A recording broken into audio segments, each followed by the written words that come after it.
Hey everyone, welcome back to another video for ICM 2.0, the Python version. This video is going to continue adding on to what we've already learned about conditionals by introducing the elif part of the conditional.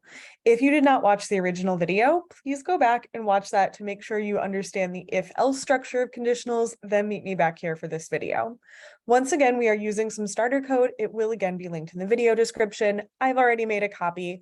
Please feel free to pause, take a moment, make your own copy, and meet me back here with your screens doubled up so you can see your code and my video at the same time.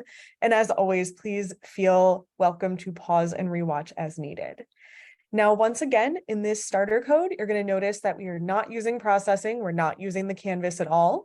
We are just working in the console. And again, that is just to alleviate some of the pressure from trying to make visual results when we are just focusing on syntax.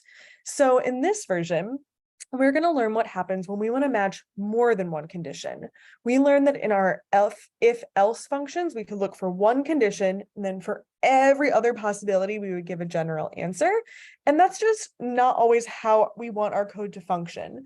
Sometimes we want it to recognize several distinct possibilities and then have a catch-all for anything that is not included in these distinct possibilities.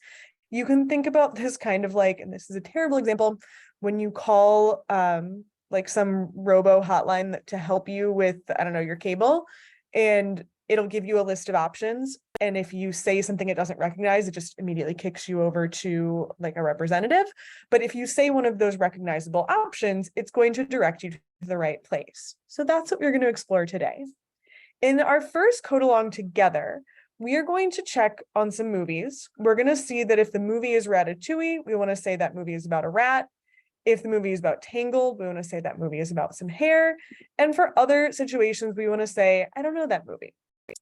When you get into your task, you'll be looking at astrology signs, and we'll go over some of those instructions later. But let's start out with this code along. So the beginning of this is going to look very much like what we did yesterday. We're going to start with our conditional statement. It's flush against the left side of my window. I'm going to write if, all lowercase, and then I'm going to write that Boolean statement that's going to check to see if the movie variable is the same as Ratatouille. I don't know why I picked one that was so hard to spell. We'll then put a colon because that always ends the first line of our conditional. We'll hit enter and we'll see that again, the computer's helping us out. It's giving us the correct indentation to write something that is a part of this if statement. So I'm going to write the word print. And then I'm going to write that movie is about a rat, as I was prompted. And this should run as is right now because my movie is Ratatouille. Perfect. I can check that it's working. One thing I do want to call out before we move on, in these examples, we are seeing just one thing happen when a condition is met. You could theoretically have as many things as you want. So I could, for example, print, I don't know, like a little emoji of a rat. I'm not sure if this will show up in my console or not. It might give me oh no, there we go. So I could print that movie's about a rat. I could print my little emoji of a rat. I could have other actions happening. It's really limitless what goes inside of a conditional as long as it is indented underneath correctly. Now, here's where we're going to move on to some things that are a little bit more interesting. I don't want to just jump to the else. I want to give extra conditions. In other programming languages, this is often called the else if statement. So otherwise, if it's this, do this thing. In Python, they shorten the else if to just elif, which I know is kind of silly looking. It is just a contraction of the two words together. It is, again, all lowercase. And unlike an else statement, it's expecting to get another Boolean statement that it can match to. So it's like the if statement part 2. One thing we do need to know is that the computer will run this in order. So if it sees Ratatouille, it's going to exit the conditional. It's not going to check for anything else. So if we are ever working with something that's perhaps numeric, we might need to consider what it's checking for first, second, and third, so on and so forth. In this example, because we're using strings, we can just continue that if the movie is Tangled. And again, note, this looks just like my last if statement where I'm checking the movie variable. I'm using the double equal sign to see if it's the same as Tangled. Then I'm going to print that movie is about some hair. And now if I run this, and if I were to change the movie to Tangled, it should tell me that movie is about some hair.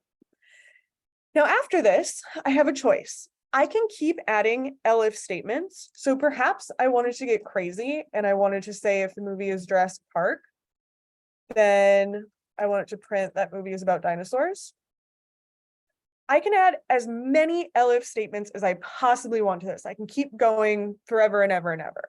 However, it is probably a best practice in this situation to also have an else statement in case I put in a movie like, I don't know, Avatar, which I recently watched on a plane. I'm sorry that that's my example movie.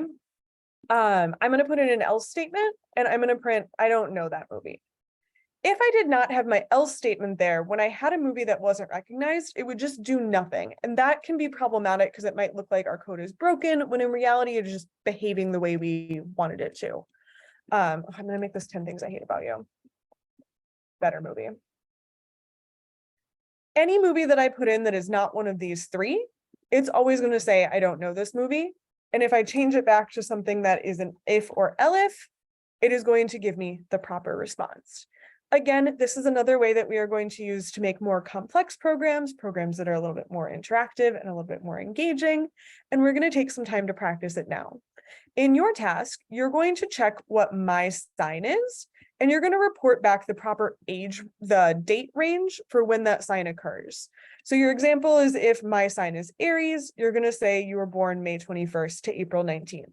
Now, the challenge here is you're going to have to code this in for every sign of the zodiac with an else statement that says, I'm not sure what that sign that is. You're going to need a lot of elif statements. It is your time to practice writing these. Please make sure you take a minute to complete it because it'll really help get your feet on the ground. Once you've done that, we will have another video where we start looking at conditionals on the canvas, and I look forward to seeing you there. Bye.